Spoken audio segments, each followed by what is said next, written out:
Today we're going to be doing something a little bit different. We're going to be taking a break from the series we've been going through talking about the kingdom of heaven and all that.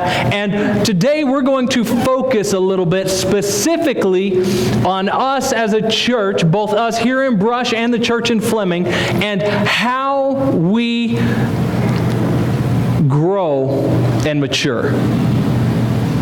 I mean, you really think about it, that's what we're talking about. How do we as Christians grow and mature? I don't know about you, but there's nothing more frustrating than coming to a point and feeling like you're not growing anymore, where you're just at a stalemate.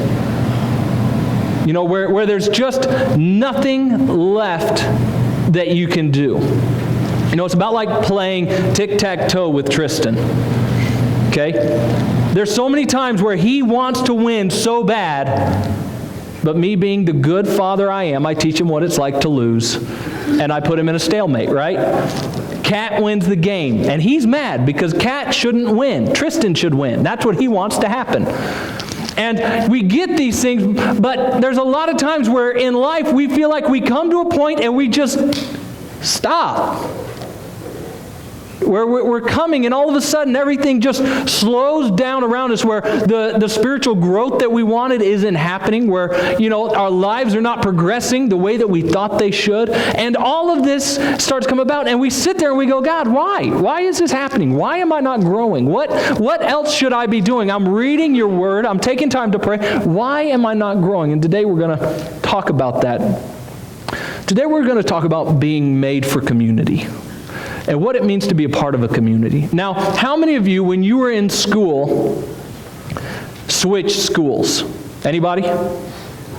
Everybody did, right? Everybody took that leap from middle school to high school, right?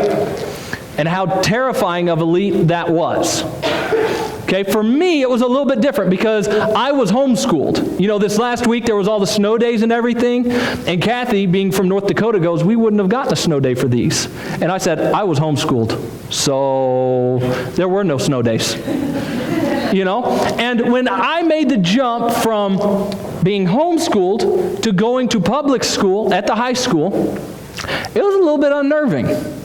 You know, we always see these stories of these kids where this major thing happens. Mom and dad are moving. You know, the kid is just distraught. All of my friends are back where I used to be. All of my friends are at this other school. That's where I'm used to people. Everyone I know is not here. And they go into school, and that first day is like the sum of all fears, right? I mean, everything could potentially fall to pieces. I mean, that's the day you get up early. If you're a teenage boy, you actually shower that day, you know, or you actually do your hair. You actually make sure that you smell decent, that you're ready to go, because what people see of you that day will determine who you are throughout the rest of the school year a lot of times, right? Now, I might be exaggerating a little bit, but for some of us, this was, you know, real. And you come to this point where it's terrifying. Why? Because you don't know anybody. You know, you don't have someone to hang out with. You don't have someone to eat with at lunch. And lunch was the worst part, right? Because that's when you are truly alone. You're surrounded, this giant room full of people, and what are you doing? You're sitting alone at your own table, and no one else wants to be around you. And you sit there, and as a kid, it's terrifying, right? I mean, can we just all agree that, you know, dog could die, everything else could happen, get in a car wreck, whatever. But change schools? No. That's no. Because all of a sudden, you come to this point where you feel completely and utterly alone. You're surrounded by people, but you're alone. And if we could be honest, a lot of times it really doesn't get any better when you become an adult, right? I mean, you move, your job switches you now. Granted, you got your wife, your spouse, your husband, whatever, and you're there and you've got kids and all of that, and so you've got some people around you, but in reality, you know that there's something more. I did some research this last week. I got curious. What is it about loneliness? What is it about being alone that makes it so difficult? And they've actually begun doing research on it. Amy Ellis Nutt of the Hamilton Spectator, she looked at a study done by psychologist Steve Cole of UCLA, and this is what she wrote. She said, loneliness, long a bane of humanity, is increasingly seen today as a serious public health hazard. Scientists who have identified significant links between loneliness and illness are pursuing the precise biological mechanisms that make it such a menace, digging down to the molecular level and finding that social isolation changes the human genome in profound, long-lasting ways.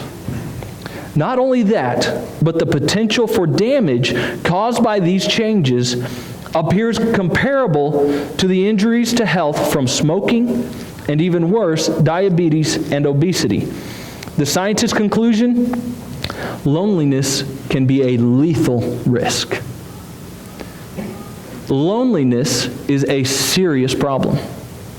Like, when I read that, I was like, seriously? Like, loneliness so affects your body that it's like smoking.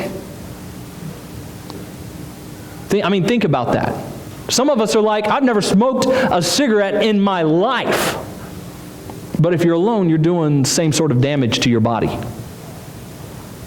I was listening to an audiobook by Andy Stanley and Bill Willits called Creating Community, and they went through and they looked at some of the different things about being part of a community and being alone, and they actually said that the people who watched what they ate, were regularly physical and exercised, but who were alone had more of a chance of dying from cancer, heart attack, stroke, than somebody who ate horribly but was surrounded by close friends.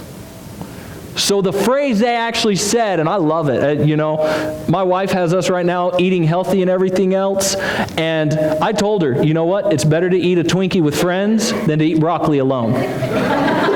That's what they said. That's what they said. It's better to eat Twinkies with friends than to eat broccoli alone.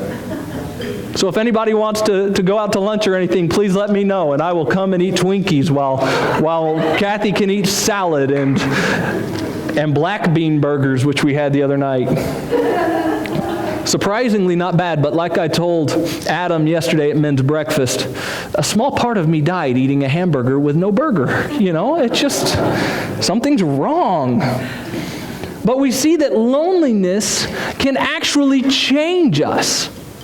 It actually changes our bodies. It hurts our bodies. It makes our bodies not function the way that we should. And now we might sit there and go, why in the world does that happen? That doesn't make any sense, right? We think about it. We think if we don't smoke, we don't drink, we eat healthy, and we exercise, we should live to be 120, right? And only 120 because that's God's cutoff limit, and you don't live past that. But we should live that long. But for some reason, being lonely and not having close, intimate friends around you is a health hazard. Why? And the truth of the matter is God designed you and me for community. We were designed to have relationship. You go back to the beginning of the book, Genesis chapter 1, and God is creating all of these things, and He creates it, and He says, it is good, it is good, it is good. And He creates man, and He says, it is very good. Sin had not entered the world. Everything God had created was perfect, but what does He say? It is not good that man should be alone. No sin in the world. Eve hadn't eaten the fruit. Adam hadn't eaten the fruit either. Everything was still fine. Everything was perfect. But God, looking at His creation, says, it is not good for man to be alone. And when you really wonder why that is, why was it not good for man to be alone? We were created in the image of God. When God is creating everything, this is what He says, let us make man in our image. See, God is not just one person. God has forever existed in a sense of community, with that being the Trinity. The Father, the Son, and the Holy Spirit, together in unison as one in perfect harmony and perfect community. And when he said, "Let us make man in our image," we were made in the image of God, and not even God is alone. I mean, think about that. We were designed for community. Being alone is not good. Being alone is not what God has intended for you or for me. If we look in Ecclesiastes chapter 4, verses 9 through 12, this is what it says. "Two are better than one because they have a good reward for their toil. But woe to him who is alone when he falls and has not another to lift him up. Again, if two lie together, they keep warm. But how can one keep warm alone? And though a man might prevail against one who is alone, two will withstand him, and a threefold cord is not quickly broken." So being alone, according to Scripture, when you're alone, woe to you, because there's nobody there to help you. When you're doing things by yourself, you're more likely to be overcome. You're not warm, you're cold, you don't have anyone to help you up, and if somebody comes after you, you are more likely to fail. But when you have somebody else with you, you can withstand. And when there's three of you, you're not easily broken.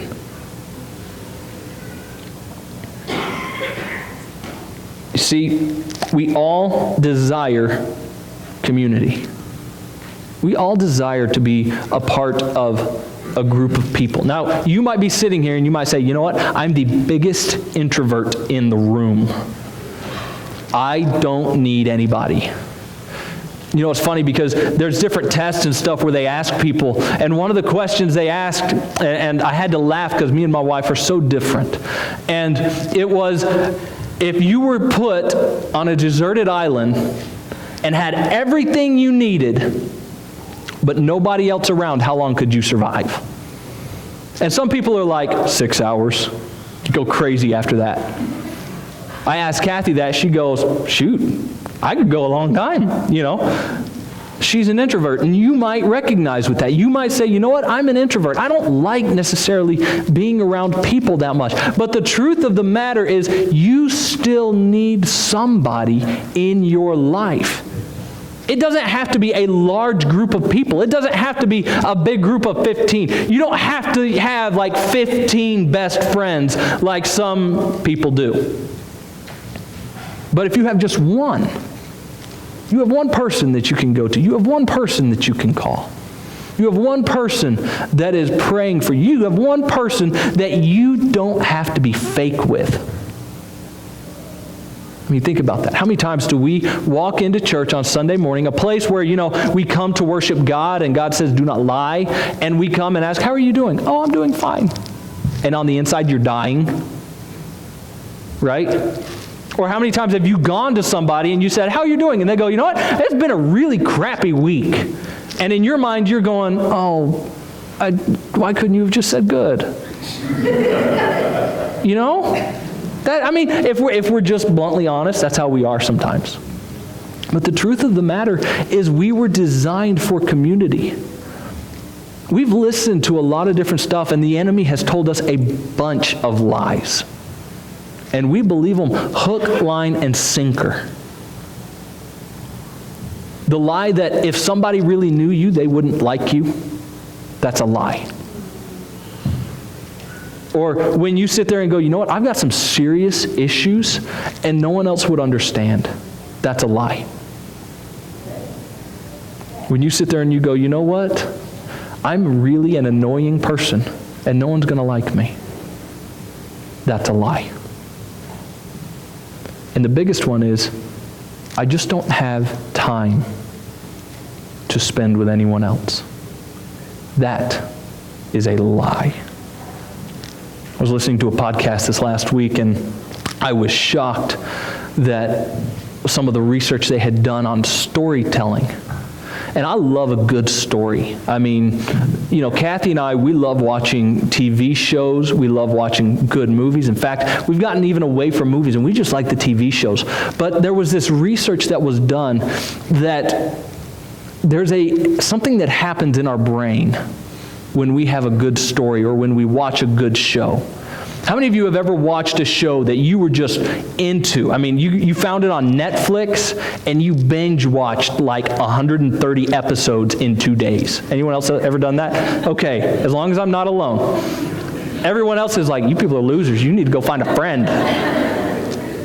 And how many of you, when you've come to the end of a show, or heaven forbid, the break in a series for 6 months, and you sit there and you go, there's an emptiness. I miss my show, Or how many of you, as you're reading a good book, and all of a sudden one of the main characters die, and you just lose it? Oh, God. You're sitting there. It's words on a page. But for some reason, we have developed an emotional connection to the characters on a screen or to the people in a book. We were designed for community. And here's what ends up happening.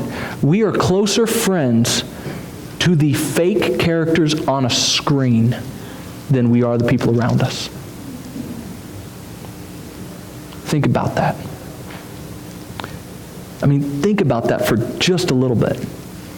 I could sit here and tell you, what? There's this really big black guy that I know. He's huge. I mean, he's just a monster. He's from Africa, and he's an animal lover, loves watching animals. And when he was little, he actually got taken in by some of the rebels there, and they killed 2 of his brothers, and it's really messed him up for life, and he's got a hard time getting in with people and finding those sense of community. And if I were to just come up to you and talk to you about someone like that, you'd be like, oh man, who is it? Oh, it was on a TV show called Zoo. Really, really cool stuff, but this is one of the characters. But yet I couldn't tell you, maybe somebody even I work with, what's happened in their past that makes them having a hard time. Think about that. We have a more intimate relationship with people on a TV screen who are fake than we do the people that we walk by every single day. And here's the bad part about it. I mean, here's the part where it really gets to us. Because we could sit there and we could say, well, it's okay, it's fulfilling that need. No, it's not. It's only doing half, because you know them, they don't know you. They don't know your struggles. To be honest, they don't care. They don't know anything about you. They don't know your fears. They don't know your dreams. They don't know your desires. They don't know your struggles, your past, your hopes for the future. They don't know any of that. They can't pray with you when you go through a hard time.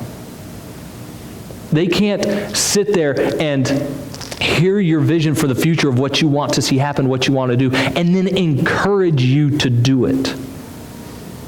I mean, you think about it, characters in a book and characters on a TV show, they're very selfish. They only talk about themselves. They don't care about you.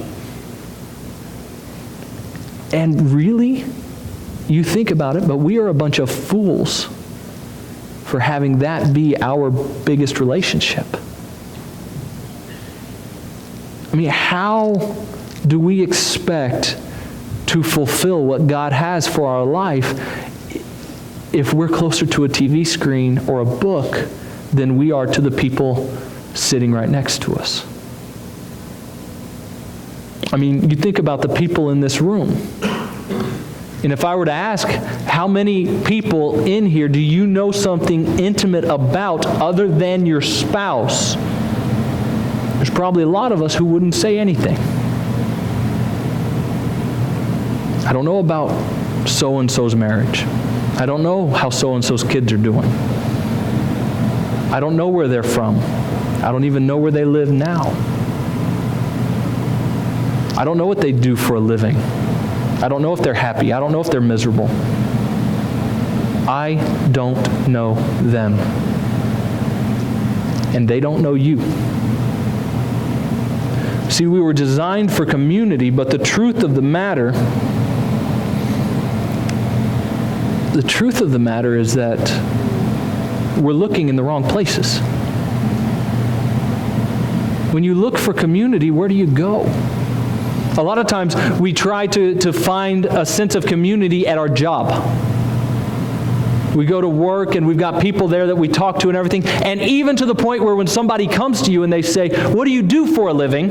Or no, they ask you, tell me about yourself. What's the first thing we say? Well, I'm a pastor. Well, I make coffee for a living. I'm a truck driver. I'm a carpenter. I'm this or I'm that. No, who are you? Not what do you do. You see, your sense of community will define who you are. And if you don't believe that, ask any parent whose child has gone to school on the first day and they have sat and prayed, God, let them find good friends. Right? Reason being, because all it takes is a kid to be accepted, a kid who's lonely,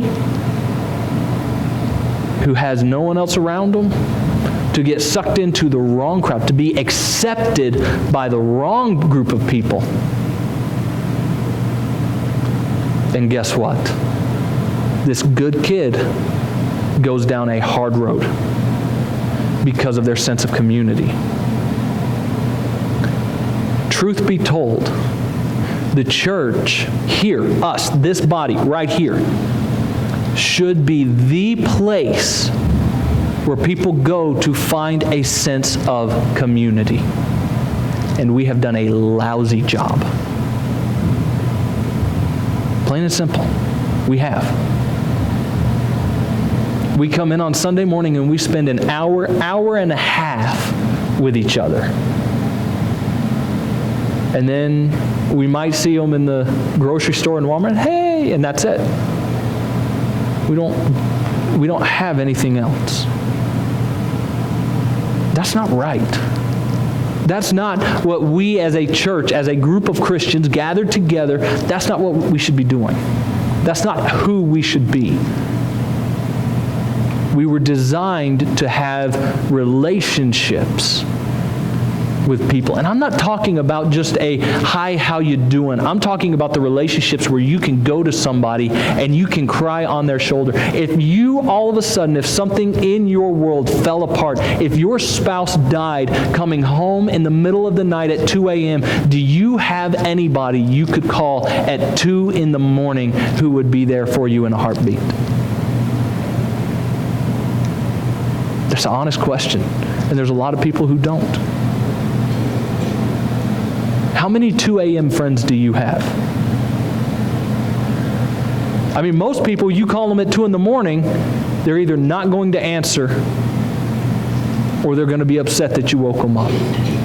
How many friends do you have that you can call at 2 a.m.? And then the other side of it is how many people are you a friend to that know that you could call them at 2 in the morning if their life is falling apart? I got people in my life that if something happens, I can call them at 2 in the morning.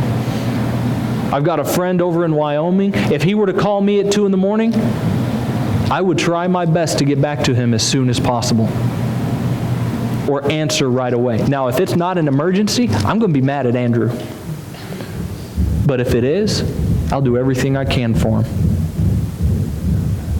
How many people will you get up out of bed and put on some clothes, get in your car, your cold car, and drive to be with them because they're broken and hurting? Think about it. You think about it. And the truth of the matter is this is what the church was built on. We see it in the book of Acts, Acts chapter 2, verses 46 and 47.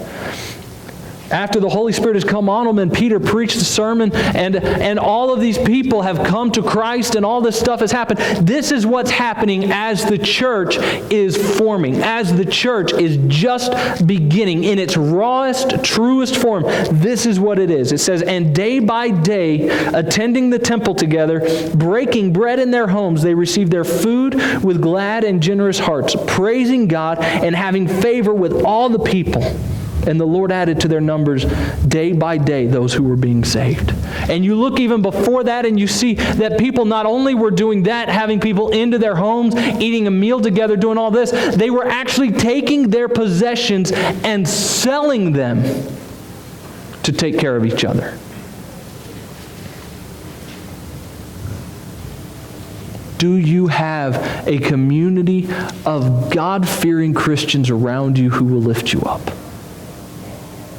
That's the question we are asking today. That's the question I want you to ask yourself. Do you have a community about you? A couple of things I want to talk about real quick. What are the benefits of being a part of a community? And I've talked a lot about it already. When you're a part of a community of believers and there's a group of people around you, you have somebody who's dedicated to praying for you. Think about that. You know, a lot of us don't have anybody but our mama praying for us. Okay? You have other people who are lifting you up in prayer and bringing you before God. When you fail, you get to visibly see the grace of God extended to you through people. There's nothing more humbling when you fail somebody or when somebody who's keeping you accountable for something asks you how you're doing. Hey, I know you got a hard time with anger. I know that you lose your temper a lot. Hey, I know you've got a problem with alcohol. How have you done? And you are real enough with them to say, you know what? I lost it this last week. I yelled and screamed and cussed and threw stuff, and I got to buy a new phone now. I lost it. And they're able to come back to you and they're going to say, you know what? I had a hard time too this week. Let's pray together that God's going to help us. All of a sudden, it's not that what you did is minimized, but it's that you begin to see God's grace. Because a lot of times we sit here and think, God is this guy up on a cloud who's waiting to strike us with lightning. I have disappointed God so many times that he's just going to be done with me. But then we see that God uses his people to come alongside us and say, let's keep going. Let's keep going. You'll make it. Biggest benefit of being a part of a community is when you're weak, they will be strong for you. When your life crumbles, they will hold you up. When you are, in essence, spiritually lying, broken and bleeding, they will come and help heal your wounds and lift you up to God. Now, I hope that as you're listening to this, there's something deep down inside of you, inside of your heart and your soul, that is longing for that type of community, for that type of a group of people to come around you that you can do that with. But here's the thing. A lot of times, here's what we do. You know what? I would love to have a friend like that, but nobody wants to be a friend to me. You know, or I would love to spend time with somebody, but nobody ever asks me to go and do anything. I would love for this to happen to me, but nobody else will ... Being a part of a community will require you to do something. A couple of things. I was thinking about this. What does a community require? Commitment. It does. You have to be dedicated to getting together with people even when you don't feel like it. You want one of the best ways to build a sense of community? Get together with someone on a regular basis whether you feel like it or not, whether your house is clean or not.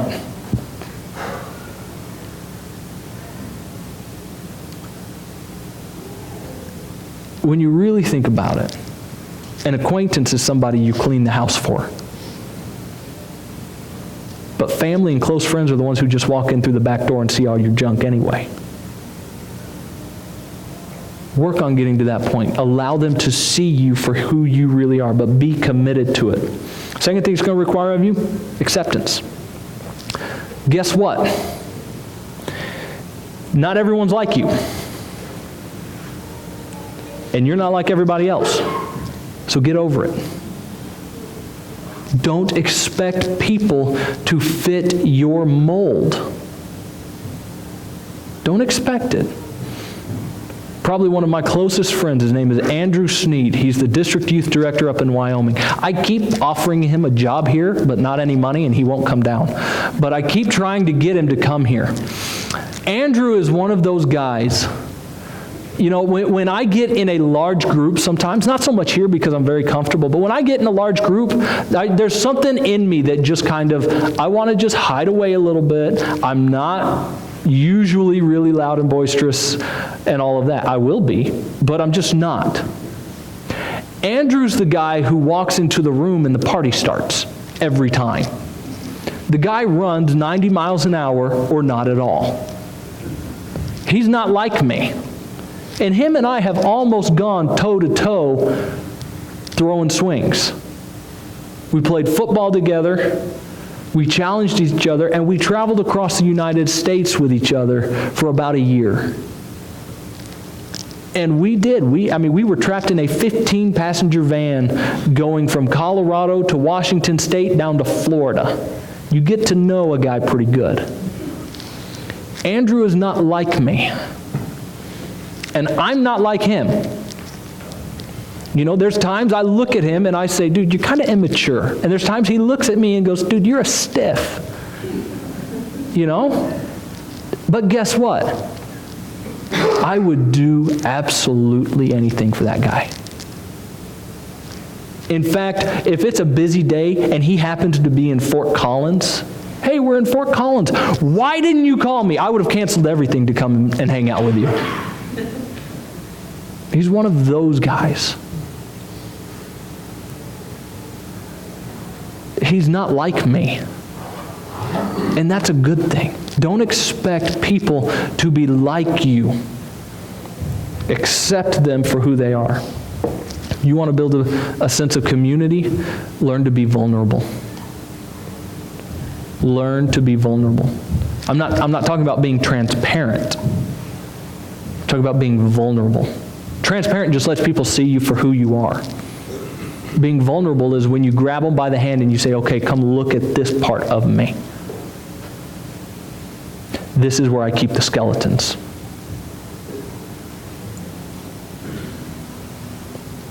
Being vulnerable is when you grab somebody and you tell them, here's what I've done, at the risk of them not liking you. Now, that makes us all really uncomfortable. Really uncomfortable. You know why? Because there's a chance we'll be rejected. There is. And I'm not going to patty cake it and say that there's not. However, you will never find true acceptance and a true friend unless you're willing to be vulnerable. Now, I'm not saying go around to everybody and expose all of your, dirty laundry and your skeletons in the closet. Don't do that. It takes time to build those kind of relationships, but the question is are you ready to be committed to finding that type of relationship? Are you going to do that? It's an honest question, and it's one that we have to come to terms with. A true friend is someone that knows your dreams and your fears. And the last one it's going to require of you is grace. It's going to require grace. You know why? Because you're not perfect, and neither are they. People will disappoint you. People will let you down. They will. The question is are you going to allow them to do that so that you can grow together in that sense? Remember how I said that when you've got someone close to you who sees all of your dirt and all of that, that it is a visible way of God to extend grace to you through that person? Sometimes you get to be on the other end of it. Sometimes somebody needs you to extend grace. Having a sense of community is not easy,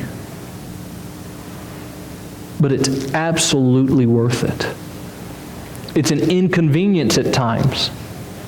And the reason it's an inconvenience is because it's forcing you to not be selfish. It's forcing you to get beyond yourself.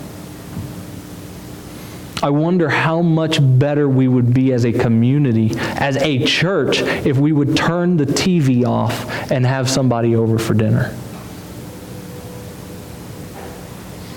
I mean, you really think about it. Would we be better off in that way? I think we would.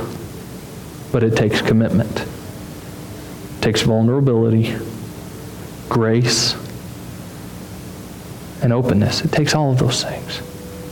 So here's what we got. Because today, I could come up here and I could say, you need to do this, you need to do this, you need to do this, and then not give you any way to do it. And chances are, you'd go home, you'd be like, you know what? I need to work on that, and then nothing would ever happen.